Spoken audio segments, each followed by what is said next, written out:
ফুটপাতের হকার থেকে শুরু করে সচিবালয় পর্যন্ত, রাজনৈতিক দল থেকে তাবলিগ পর্যন্ত এমন কোন জায়গা নাই যে ভারতের এজেন্ট নাই।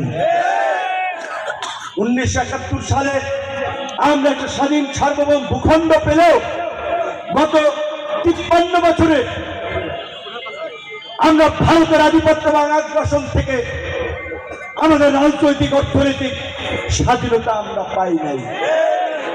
এইবার আমরা যেটা বলছি দ্বিতীয় মুক্তির সংগ্রাম, এই সংগ্রামের আগে পরিষ্কারভাবে আমাদের ছাত্র জনতা রাজপথ থেকে মাঠে থেকে স্লোগান দিয়েছে, দিল্লি না ঢাকা, দিল্লি না ঢাকা, ভারতীয় আগ্রাসন রুখে দাও জনগণ। এই স্লোগান কিন্তু এই গণঅভ্যুত্থানের পূর্বেই ছাত্র জনতা দিয়েছে।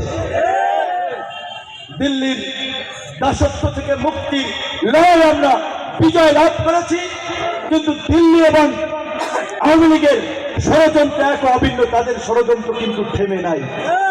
তাই আপনাদেরকে বলবো আওয়ামী লীগ যেন কোনোভাবেই মাথাচাড়া দিয়ে উঠতে না পারে। যাদের হাত এই দেশের জনতার রক্তে রঞ্জিত, ওই খুনিরা এই দেশে আর রাজনীতি করতে পারবে না।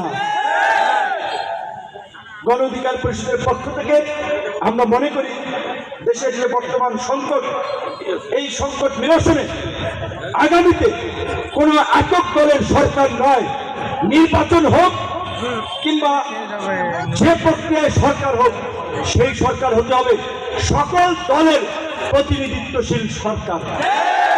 এককভাবে এসে কেউ এই পরিস্থিতি সামলাতে পারবে না। ৭১ দেশ স্বাধীনের পরে ৭২ শেখ মুজিবুর রহমান আওয়ামী লীগকে ক্ষমতা দখল করেছিল, সেখানে